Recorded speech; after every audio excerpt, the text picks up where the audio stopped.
Hello, everyone. Welcome. Yeah, let me see.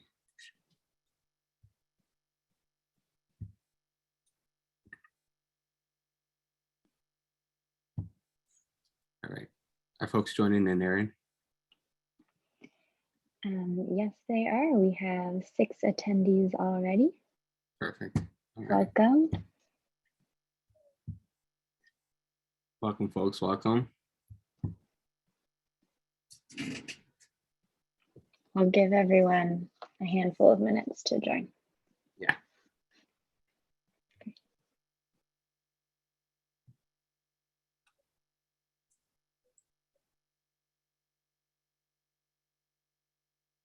For the folks joining in, we're just going to wait a couple minutes here, give some folks some time to join in before we get started.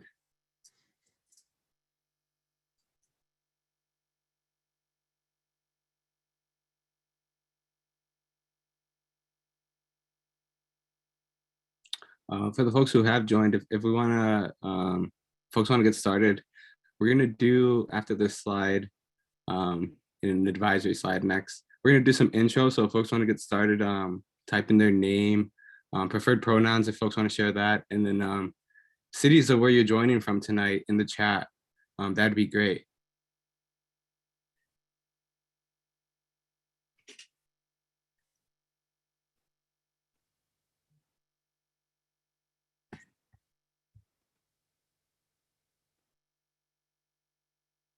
Thank you, Aaron.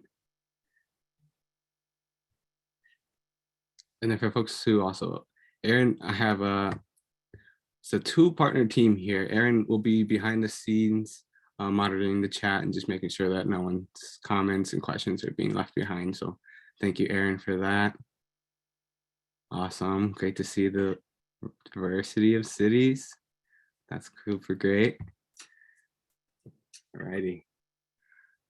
Give another minute or two.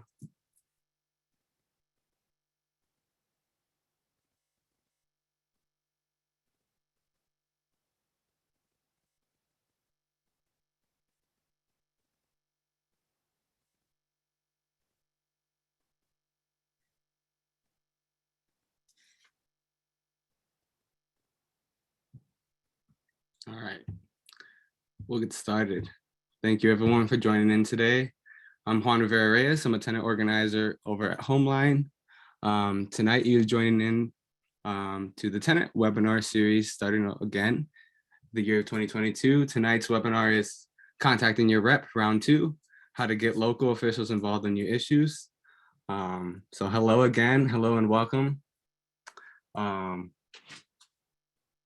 is starting up these webinars again, these tenant webinars, as we see significant increases in efforts to organize renters during COVID. This activity is really exciting. Growing renters movements during the political and economic crisis the country's facing, and has potential to reshape the landscape of our rental housing. This series is intended to share organizing tips and experiences among renters in Minnesota. In future weeks, we'll be bringing organizers and tenants to speak as well. If you or anyone that you know is interested in hosting a webinar or discussing on a webinar, definitely shoot myself an email or anyone else on our organizing team, and we'll definitely get back to you on that. And my contact will be coming up in a short minute here, for folks who are interested in that. Oh. Sorry about that. All righty.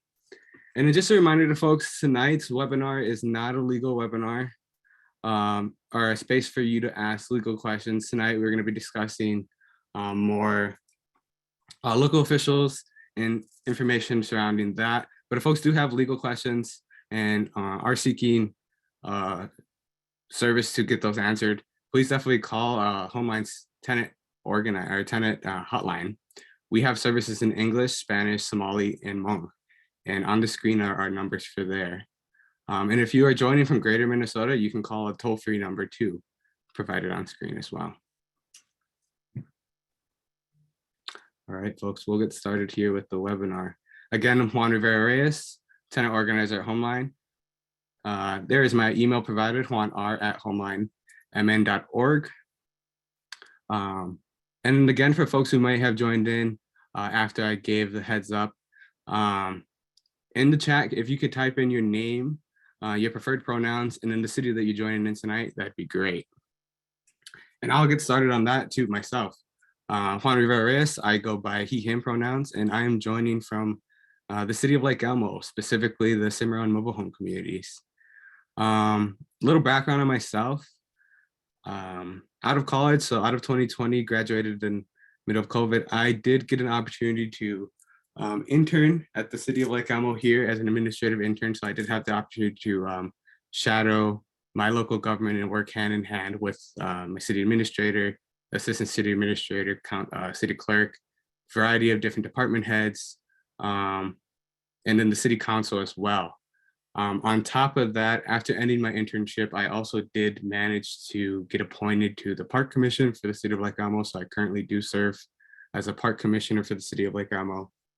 So that's kind of where my history and experience surrounding this topic comes from. And then I also wanted to share a personal story with folks, kind of similar regarding, community effort here in my community, Cimarron Mobile Home Communities, and how neighbors of mine actually interacted with the city council here to get our snow plow and our streets and our ice maintenance actually taken care of properly. Prior to maybe a couple weeks ago, we were having really bad issues with the property management, cleaning the roads properly. There are a few elderly and handicapped individuals in this community. So it was a challenge for some folks to reach their vehicles and to, take advantage of the sidewalks and walking spaces that we have in the community due to lack of proper maintenance. And folks were actually getting seriously injured to where we had some folks actually have to call 911 for their injuries, to the point where folks were pretty fed up that management wasn't taking their concerns serious and reached out to the city. And those connections, folks reached out to the city government, and through them reached out to the city fire's department, as the city of Lake Elmo's codes and inspections are kind of directed to the fire department. They were the responding department to our issues here. Within a day or two after folks reached out to the city, the fire department showed up to our management's office here and performed a whole inspection on the property, and did find that the snow and ice removals were not being properly maintained, were not properly being done. And a couple of days later, we had a new third-party company that was actually doing a properly cleaning the roads, to where now I could say the roads are actually pretty clean and they're salted and the sidewalks are salted to where it seems like folks are pretty satisfied with that response. And also, satisfied that the city was able to use their levers to kind of force or encourage the management to, find a better third-party company to do those cleanings. So that's just a personal story here. And I'll share some more examples later on in the presentation.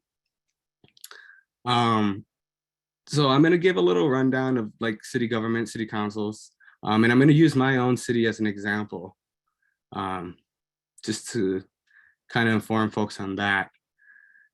So we'll go to the city of Lake Elmo's website here.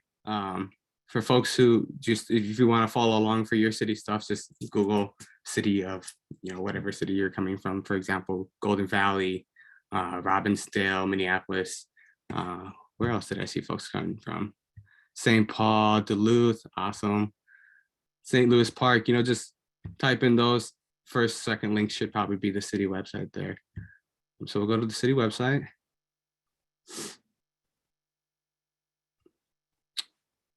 And then here I'm gonna go through showing examples of where folks can find the information for their city councils. And then I'm also gonna explain a little story for how folks can engage with their city councils and how those engagements can actually produce results. So for the city of Lake Elmo, this is what this website looks like.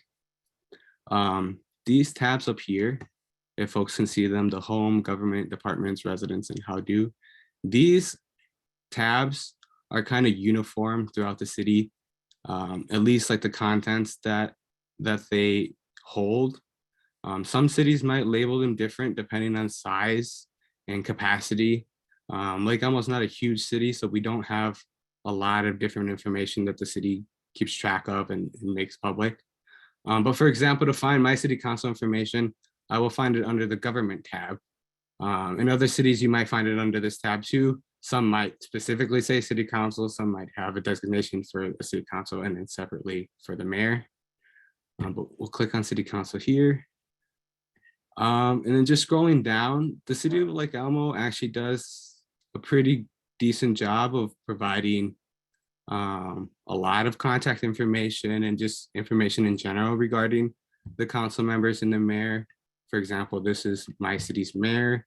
They provide when his term will end, they provide his address, a contact number, and a city email. These two are not always provided. This is kind of a unique, great kind of resource that they provide there, but a number and contact email are usually the more typical resources that are provided next to your council members' information here. Bigger cities actually have like, some cities might have websites for this council members that you can click on and you can see more information there. But this is where if you're interested in contacting a city council member specifically, this is where you'd be able to find a contact number and an email, and you could choose your preference. They also have information here of city council meetings if you're interested in attending those. But we'll return to the slides quickly. Oh, I just closed them. Great.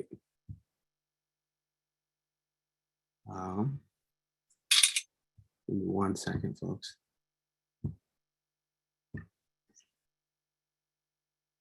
Sorry about that. All right, and then a personal story here.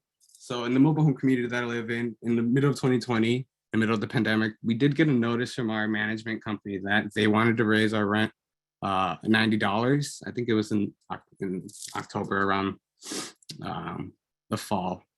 And folks were really concerned. A lot of folks had experienced loss of jobs, shifts in the incomes that folks had. And then other bills and other necessities that were popping up throughout the pandemic and as they continued to linger on.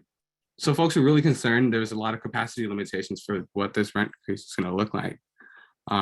So folks started the community. Luckily here, there's a variety of different Facebook groups that people have created and kind of joined.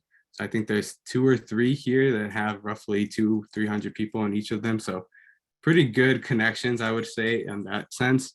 And through those channels, folks really started to get together and communicate and kind of host get-togethers with each other to kind of discuss how we wanted to address management to try and either get a halt to this rent increase or figure out another method. Unfortunately, those conversations didn't go super great with management here, and folks decided that the next steps would be to contact our city council. Now, my management here in the city have a contentious relationship here, so that might have also been to our benefit. But in reaching out to the city council, through email, I believe folks reach out to the city council. The city council did share with folks that they don't have a lot of sway over the management and rental properties, specifically just for the type of community that I live in. But they do have influence in the sense of relationships that they've fostered with management and other reps from Cimarron.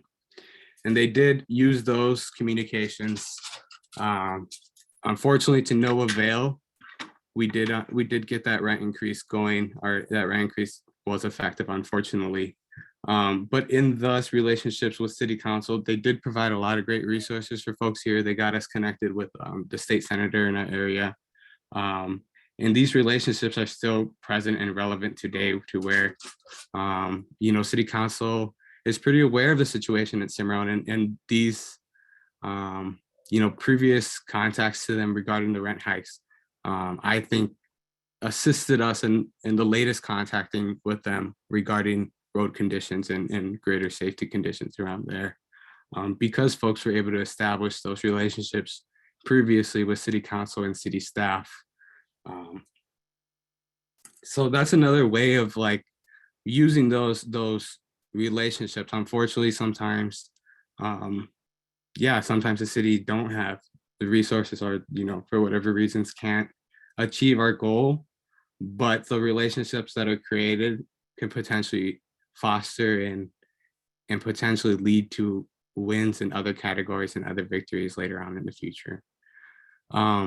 And the other forms of contacting city council members and just the city in general, I showed folks the emails, phone numbers that they have, but another great way, especially if your city does publicly list a mailing address, whether their personal house or an address at the city, written letters are a great source there, especially if you can provide a lot of documentation and just testimony to your reasoning or your reason for reaching out to them physically. That would be great in a written letter there.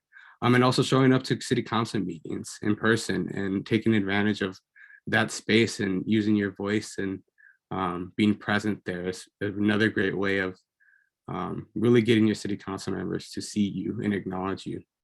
And if applicable, this is kind of more for bigger cities like St. Paul, Minneapolis, who city council members are full-time and have staff, that you could reach out to their aides. You could reach out to their legislative aide and get some communication through there. And sorry, I actually just reading that sentence made me think of something I did not share earlier. So the city of Lake Elmo and other small cities, similar in size and kind of even to the bigger size cities, like a Woodbury or Stillwater, folks in the city council are a part-time. It is a part-time position. So folks do have a full-time job sometimes, or they're retired, or whatever their other occupation is, they have another occupation on top of being an elected official. So in those senses, for those relationships, they're very prevalent. They're really present.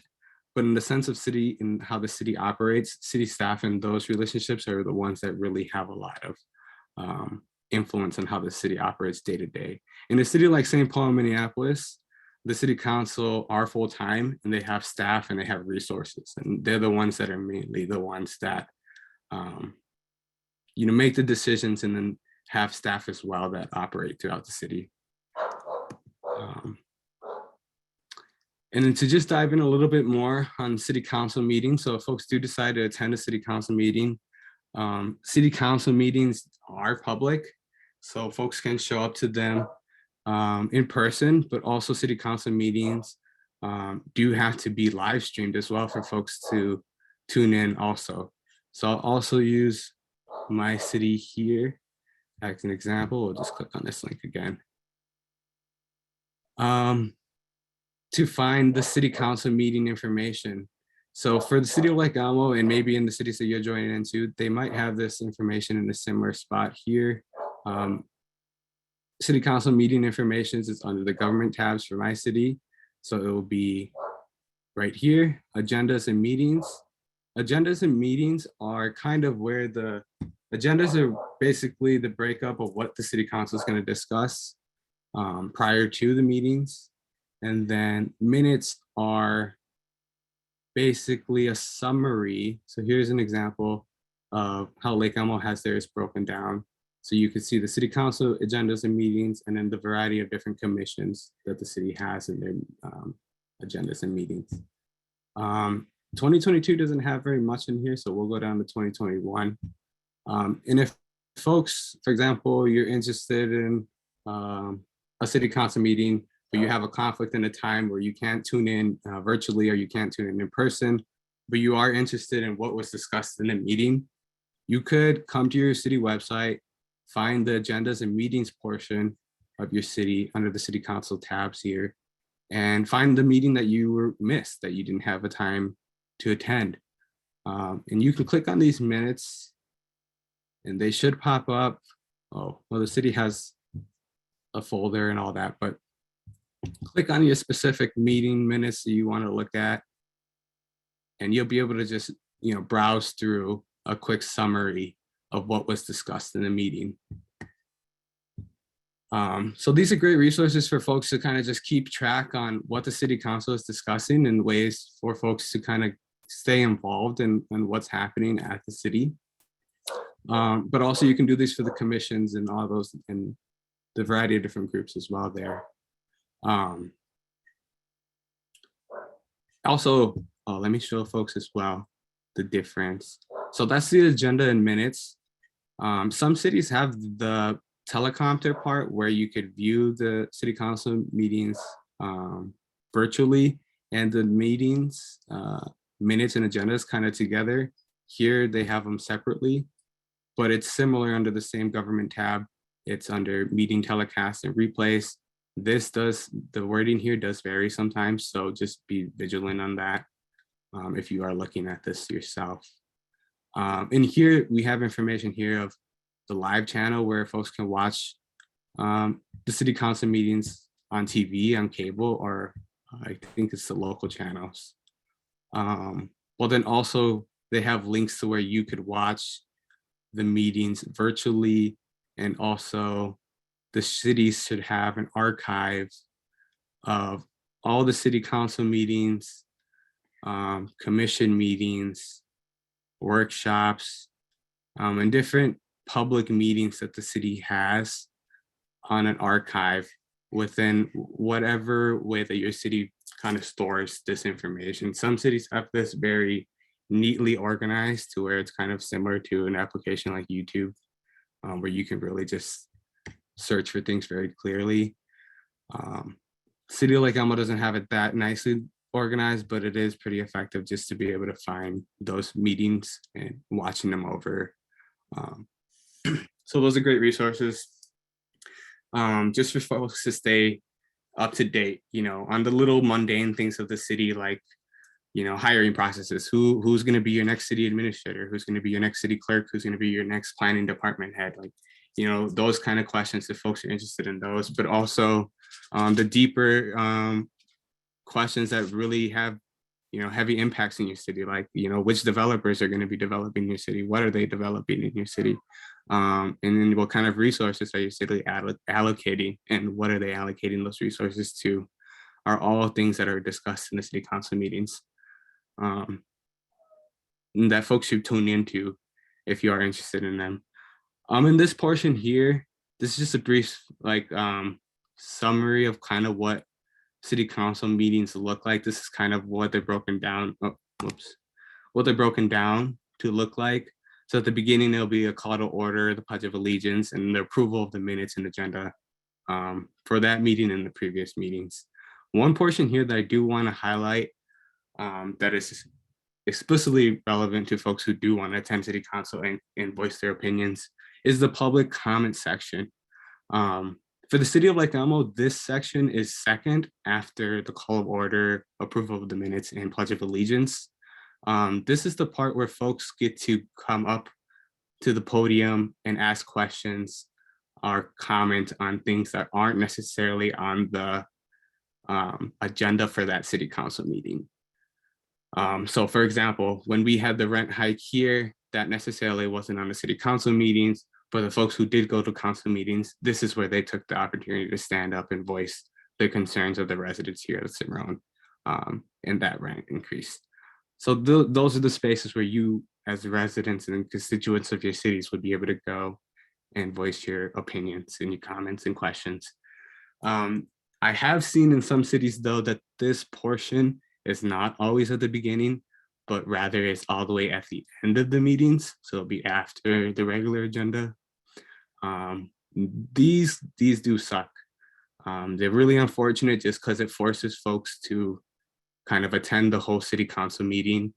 And if it's a very long meeting that goes from 7 to 10 to 10:30, it might not be until that time to where folks get a chance to ask their questions. So that if your city does operate on that form, I would suggest to email your questions and contact the city prior to city council meetings so that they're at least aware of it. and suggest that they put it on the agendas, but that doesn't always work. But you as the residents and constituents have the right to really contact the city and contact them and express your opinions as much as you want. Will they enjoy that? Probably not, but it's in your right. All right, so we'll move on to the city staff and their role. I do want to make a big distinction here. Again, tying back to a point I made earlier that depending on how big your city is and the type of city that you are in, city staff have either a diminished role or they have a huge role. So here in the city of Lake Elmo, we have a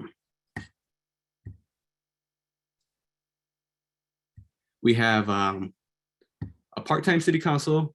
So the city staff here operates on a full-time capacity. They're the ones that really are in charge of the day-to-day operations of the city. So the city administrator serves as essentially to put this in private sector terms, the city administrator kind of serves as the CEO of the city, with the city council and mayor serving as the board and like president of the board, right? The city administrator serves as the CEO and essentially is the top staff person within the city. And the city administrator has a substantial amount of influence, especially in small cities like this, to where that person's a career, that person's in a career position there to where they could be in that position for 10, 15, 20, 25 years. They could go through 10, 8 different mayors, 10 different council members, and still be the same person that is kind of at the seat within your city. So city administrators hold a lot of influence, and just hold a lot of experience in general for smaller cities, as they're really the point of contact that council members rely on, especially if they're new to city government. They're going to really heavily rely on the city administrator and that administration's department in general within your city. So city administrators, top person in the city, holds a lot of influences. Assistant city administrator is kind of second in command there, but also serves as a primary contact for us, for renters, for constituents to kind of seek to meet or to discuss or to submit questions to. You could do that with the city administrator too. I would just share in my personal experience, the city administrators don't, if there's a chain of communication, they prefer that folks follow that chain of communication. So if that means contacting their second in command and then that message being relayed to them, but definitely feel free to contact them directly if you choose so. But the assistant administrator definitely serves as that role. And then the city clerk also, I wanted to highlight their position as well, because they're the person that kind of organizes and is responsible for maintaining city ordinances. So the kind of the laws that cities pass specifically. So if folks have questions about an ordinance that was passed in a city council meeting, a night before, or just want more clarification on ordinances within their cities, the city clerk is a great resource to give a call or an email to and ask those questions, as that is their position to kind of be the bookkeeper of ordinances and be familiar with them. So I'm going to go back. If folks can still see my screen, I'm going to go back to the city of Lake Elmo's website and kind of show folks where they can find city staff information. So it won't be in the government tab. It will actually, for at least the city of Lake Elmo, that information is actually located next door to the government tab here in the departments tab. Specifically in the administrations tab is where you could find the city of Lake Elmo's administration department. So city administrator, assistant administrator, city clerk, and then the deputy clerk. And then you can see here a perfect example. This information here varies. The city administrator here just wants to have an email as a contact, where others have phone numbers and an email. So the information on this screen in your cities may vary as well. But then also on this same tab is where you could find all the other departments that your city has, and see the point of contacts for them and the department heads that they have, as well under that tab. And depending on what city you're joining in from, I know St. Paul and Minneapolis, they have a variety of different departments and pretty big, complicated city websites to navigate, but it should kind of be in a similar um, area on their website under either a government tab or a departments tab, where you can kind of find the specific departments that comprise that your city's made of. So yeah, kind of just a final wrap up of this slide is the importance of city staff, especially in the smaller cities, like a Lake Elmo, like a Golden Valley, like a Roseville, cities like those. City staff has a lot of influence in there.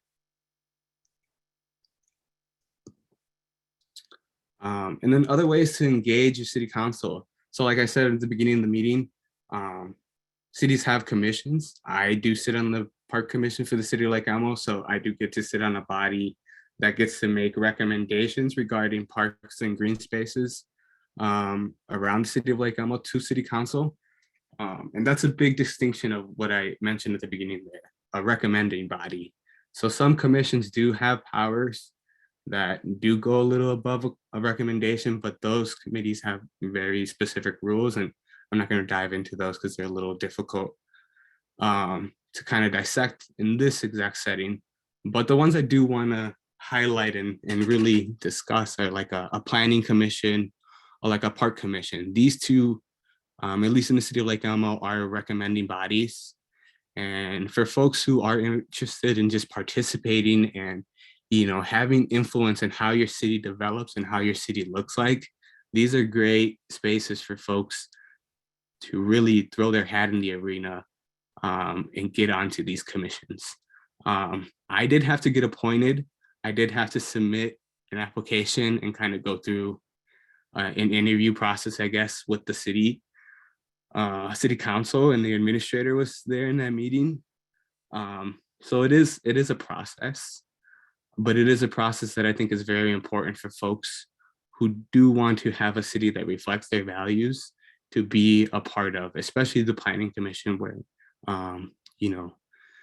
conversations of zoning, of conversations of development, conversations of allocations, of purchasing land, or figuring out what to do with specific lots in your city are had before they go to city council, to where they're deciding yes or no on actions. And the planning commission gives you a space to kind of question these developments and ideas that are popping up without having these actions being, without worrying of the consequence of it being a yes or no vote that day. So yeah, if you are someone who values having a lot of multifamily housing in your city, and you live in a city with a lot of single family housing, join your planning commission, pass to your planning director, have these conversations, get involved in your cities, and really, navigate these spaces. And I see a couple questions in the chat and in the question and answers portion, and we'll answer those at the end here. And thank you, Aaron, for any interactions you have been doing so far. I appreciate you so much there. And then finally, I want to discuss the departments, which we did discuss a little bit there, but specifically departments in the sense where if you have a rental housing issue, for example, you lost heat, that's a pretty grave one, right? You have no heat in your home, the temperature in your unit or in your house is below 68 degrees and it's very cold. You've talked to your management, they're not doing anything to move for you. You can't afford to, go and buy a space heater yourself, or whatever other, methods that they suggest for folks to do. A great way of getting that, solution potentially solved is contacting your city, because cities have rental ordinances cities have ordinances regarding, especially in the state of Minnesota, regarding loss of heat and how those have to be managed. And cities have inspections departments that have inspections powers, that have either the power to condemn or have the power to issue fines until the issue is rectified. They have methods of addressing the issue as the city and as a department. For the city of Lake Elmo, the fire department is the department that kind of does all code enforcements in the city. But for example, I know St. Paul has a safeties and inspections department. You know, these are great departments to give a call to give an email to just create relationships with staff on those departments. Because you never know when these relationships are going to be important and when they're going to be vital. And it's important that folks have, you know, these relationships established prior to these issues arising, because when these issues arise, it's difficult to kind of center yourself again and figuring out where to go, you know. So I highly suggest folks that you familiarize yourself with the variety of departments that your city has. You know, click through their tabs, you know, read as much information as you can. And if they publicly do display directors' names and contacts, you know, yeah, shoot them an email. You know, it doesn't necessarily have to be you be asking them something specifically, but create a relationship there. You'd be surprised by how many people in your cities actually do have personal relationships with city staff and city council members, and how far those relationships go for them. So definitely would just encourage folks to really be mindful of that. And then I think this is our final slide here, folks. So thank you for bearing with me tonight. And then this one, I just wanted to, so we're not going to dive too deep in this slide, but I do want to show folks this great resource that the Minnesota legislature actually created. And this website, this link, I will publicize this too for folks if you're interested. But to find this link too, you could kind of go on Google and type in who represents me, and you'll see this pop up.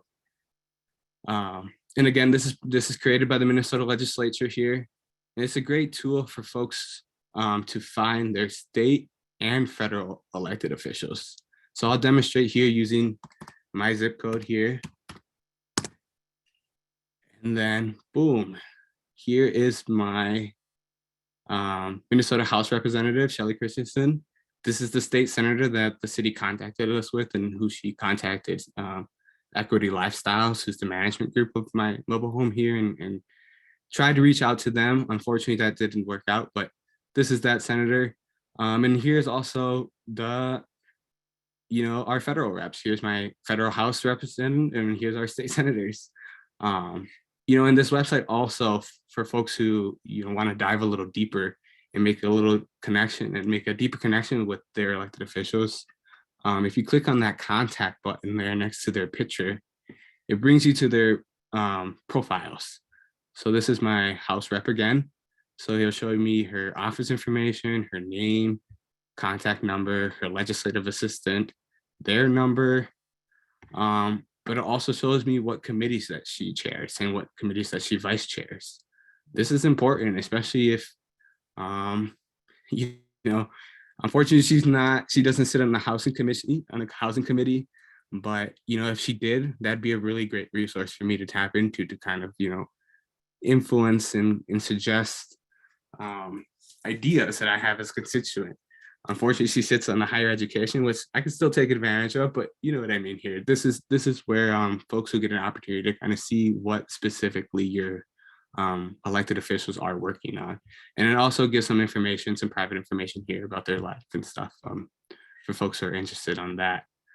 But yeah, so they do a pretty good job with the local officials. So like Karen Housley also has a pretty good profile that shares a lot of information that folks can look at here. But unfortunately for the federal representatives, it's just their normal like websites. It's a great resource still. You can find stuff here too. But this one is more like this is really where like you are facing a website, I guess. Not a lot of great contact here. Essentially, there are numbers to their offices and stuff, but it's hard to find like staff members of their team. So this one's just a little bit harder, but also a great resource for you to tap into. If you have policies that you have in mind that you would like them to pass at the federal level, go to their websites, call their Washington, D.C. offices, call their state offices, and express your opinions, express your positions, and express that you would like to see them vote, how you'd like to see them vote as your representatives. Yes, that wraps up my portion of the webinar, and we'll dive into the Q&A. And again, thank you folks for tuning in with me there. And I apologize if I went through that too quickly. I thought that was great. Thank you so much, Juan. I know I learned a lot, and I'm sure everyone here tonight really benefited from the wealth of knowledge you have about city government. We'll transition to some Q&A. Feel free to post in the chat. And also, we'll start here with Karen. I see in the chat that you said that you live in a low-income HUD building, and recently you were able, along with others, I assume, to get new management for this building, and mostly worked through MHFA, which is the Minnesota Housing Finance Agency. And you're asking what might be needed moving forward to make sure that those positive changes remain. So first, I'd love to hear you speak a little bit about that experience and how you organized effectively to change management in your building. So I'm gonna go here and ask you to unmute yourself, and hopefully a button will pop up on your screen that would let you talk.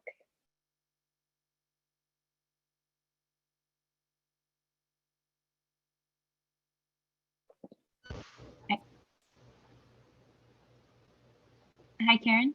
I think we can hear you. Can you hear me now? Can you hear me now? Yes, just like the commercial. Yay. Good, good. Well, just a brief history. Again, I live in a low-income housing building. For the last several years, we've had issues with poor management, and it just considerably declined over the past few years. I personally finally ended up going, after 2 years of battling one issue, finally ended up with the Attorney General's office, going to them, sending them a packet of stuff. And I finally did get a resolution to that. They finally approached the management and said, you need to take care of this. You need to do something about it. But that was 2 very brutal years. And then, but we still had a number of issues in our building. So finally, with the help of Harper, he came around, bless his heart, he came around and helped us to organize a tenant committee here at our building.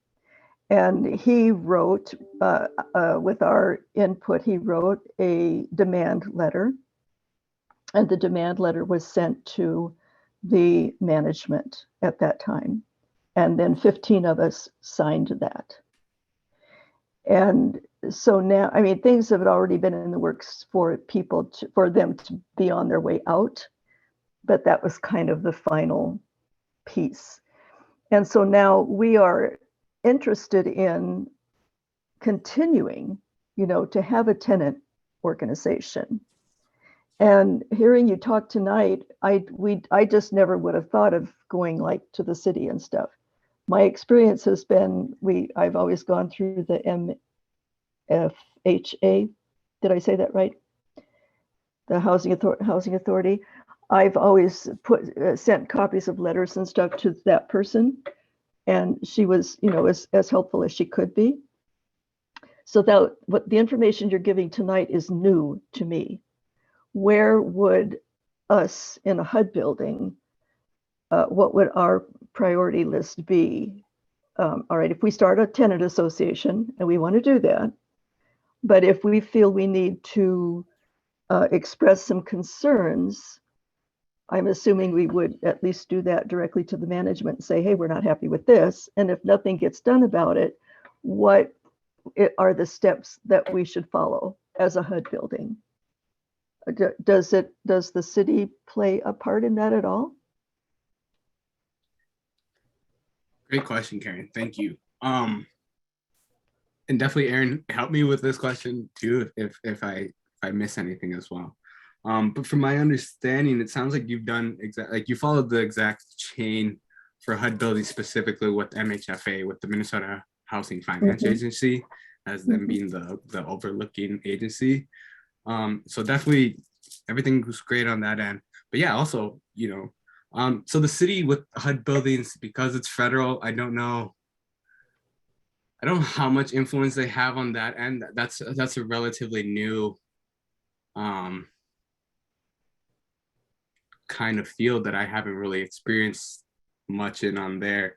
But relating back to just general housing in general, the cities do have property rental housing ordinances on the books. So for example, if your building is, like there's a bad infestation issue, or if there's a what one? Like what a bad infestation issue, like this, oh, like right, rodents, right. Yeah, like, which we did have, yeah. Like those are issues where I would definitely contact the city council and city staff and be like, hey, this building has an infestation issue. Okay. And also, connecting, if you have the ability of looking through the ordinances and seeing, being able to pull those specific ordinances regarding pest control and like stuff like that. Those are great ways to also present the city with their own words to be like, hey, we have this pest control or this pest issue in our building. And here in the city ordinances, it specifically states that rental properties should maintain their buildings free of pest issues, right? Okay, yeah. So that'd be a way of kind of getting those conversations started. Honestly, I think the city would probably be, once you mention a HUD building, they would probably suggest that you call Minnesota Housing Finance Agency. But at least on those ends, the city, you going to the city, especially if folks can get together and go to city council and like be present there, puts the ball in the city's court to where they were notified on the issue. So now if the issue arises again, or if the issue prolongs and it gets worse, the city has no excuses on, oh, we were never notified on the pest issue in the building, or the lack of accessible handicap entrances, like having proper ramps, or having the sidewalks properly maintained in the winter. Situations like that the city could use their levers to enforce. I hope that answers your question there. Well, it certainly does, because like I said, I never even thought of that before, because we always kind of got the impression, oh, this is a HUD issue, so go to the city. No, go to the write your senator. No, this is a HUD issue, and so it's not going to do any good. But from everything you've said tonight, it will do some good, if nothing else, by raising awareness. Exactly. For them, yeah. And how about the health department? Because sometimes people would say, well, maybe we should call the health department, see if they could help us out. Where would they fit into this who you're going to call thing? Yeah. Would we go for sure. Are you joining from Roseville? Yes. Okay. Roseville is like in the medium-sized city level there. So the city of Roseville might have their own public health department. And for example, there, I have a coworker who previously worked at the health department in Bloomington. So those are also great resources to call too for rental housing issues as well. Call them and let them know that you have a pest infestation, or that you have public safety concerns that are going to directly affect your public health. If there's really deep cracks in your sidewalk to where it's dangerous for folks to walk who are not, fully able-bodied, definitely call your public health department and let them know, hey, we have some sidewalks here that are not looking great, and we're concerned for our health here, and not being able to fully use our spaces. Right. Okay. Thank you very much. Lots of good ideas. Yeah, thank you for your questions. Yeah, I think you covered it. It's good to bug everyone. Yeah, right. Yeah, I Appreciate it. mean, Well, it was one thing I had to learn. I'm not gonna go to the Attorney General's office again for any time soon, because that was brutal. Even though it did work, but it took 2 years of, emails and just a lot of hassle. So it's Yeah, nice to know that this might be really even more appropriate. So, yeah, Sure. yeah. Well, thank you It's so one much thing. for sharing. mhm, Yeah, yeah. thank Thank you. you. One thing that I really had to learn in my role is that, yeah, people don't like to be pestered a lot, but in you pestering makes them act. It makes them Mhm, have to act. mhm, That is the important part. So whether you feel like, hey, maybe I'm sending too many calls, maybe I'm emailing people too much, like excessively, it's not. It's not, because okay. it's their jobs to respond to you and to address your issues. So definitely just, follow those communication methods, and don't feel bad for harassing Okay. them in that sense, especially if your issue is grave. Okay. Yeah. Thank you again. Thanks, Karen. All right. Mhm. So we'll address now a question that we had in the chat about folks who rent a house or a townhome. Should they also reach out to the city about rental issues? Yeah, definitely. One of the biggest things that, like, one of the biggest misconceptions that I want to challenge is renters feeling like they are constituents and residents of the cities that you live in. I've been a renter my whole life until just now, where my family's been able to purchase this mobile home, but there was never an opportunity, there was never a time where I didn't feel like a citizen of the city of St. Paul, or when we moved out to the city of Viper Lake.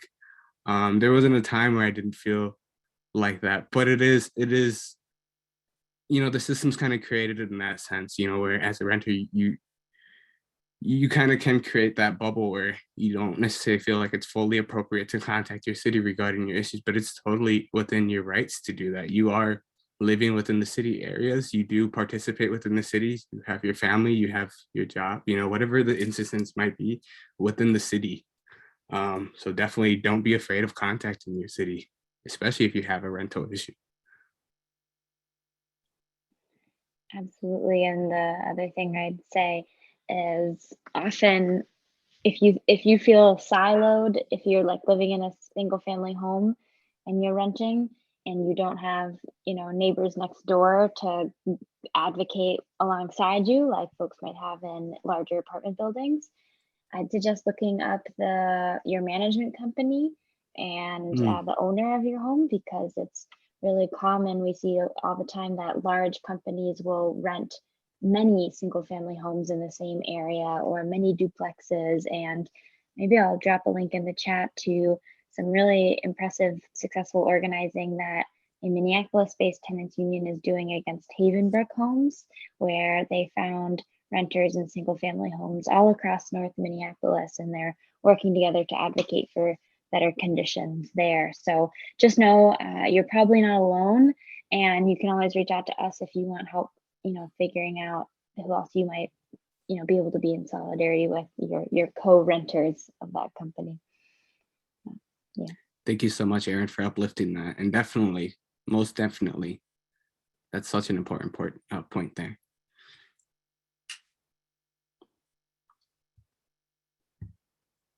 Yeah, so it looks like we have about 4 minutes left. I think that we got through most of the questions in the chat. I know I have one, and then I'll welcome people to put last questions in, which is could you give us a brief overview, Juan, of what it's like to testify at City Council about an issue, but particularly a rental issue, like what to expect and what to say? Oh yeah, like specifically like during the public comments portion. Right. Yeah. Perfect. Also, I'm going to take the time to also within this address Reagan's question also regarding the public comment section. You really can join city council meetings whenever, whatever time. So if you want to join in like in the last half an hour to kind of get in to that public comment section, especially if your city has it at the end, you definitely can do so. But how that process looks like testifying in front of city council is that they'll open the floor to public comments from folks. Once that happens, it's the opportunity It gives the opportunity to folks to kind of stand up, raise your hands, indicate to them that you have something to say, or just get up and walk to the podium. Either way, I've seen it done in a variety of different manners. But essentially, yeah, going up to the podium, they're going to ask you for your name. They're going to ask you your address, where you're joining from. And then they're going to ask you to share your questions or comments. Some cities have, or I wouldn't say some, I would say cities in general have a time limit to how long folks could speak for. I would say the average is around 2 to 3 minutes I've seen for folks to discuss things, but I've also seen it go up to 5, 6, 7 minutes to discuss different things. So that part really is dependent on how your city council is feeling that day, really. They can kind of dictate time limits if they really wanted to, but the city council does, the city does have kind of some guidelines for what that time limit does look like. Usually on the city agenda, which is kind of like in the beginning where you would enter the room. Normally there's like a little table, like a section where all the flyers are, where you can kind of grab that information. But yeah, that's kind of roughly what that process looks like. They'll open the open floor for public comments. You raise your hand, you indicate that you have something to share, go up to the podium. They'll ask for your name, your address, and then you'll be given the opportunity to share your comments. Now in those parts, in those sections as well, they don't normally act on any of that. Like it's kind of just an opportunity for you to just share, and that get kind of taken into the city minutes. But the city council doesn't, they're not required to comment. Action plans, they can comment sympathies and stuff like that, but most of the time they don't act on the things that folks bring up in that immediate moment, but it could be something that is brought up in later council meetings.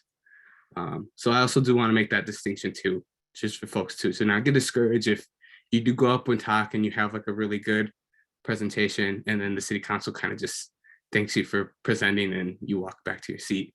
That's just how the process goes. Thanks, that's helpful. Yep.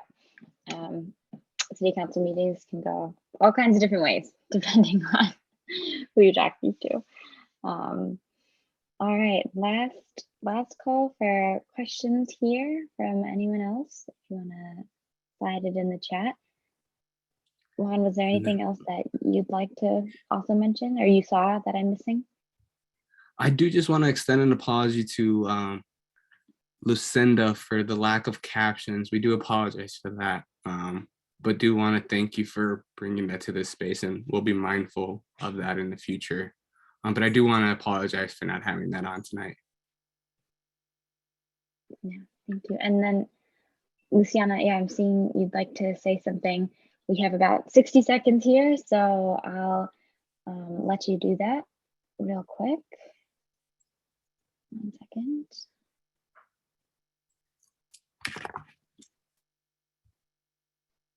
Okay, you should be able to. Okay, yeah, I'll be real quick. I dropped RDAP, Richfield Disability Advocacy Partnership, our email address or our website in the chat, richfielddisability.org, because addressing what Karen was saying earlier is that Judy Moe, who started the group, has gotten a lot of really great things done here in Richfield where I live. And she has exclusively gone through the city council and the city staff. And so she has a lot of great experience, and our group does too. And I just wanted to clarify that RDAP is,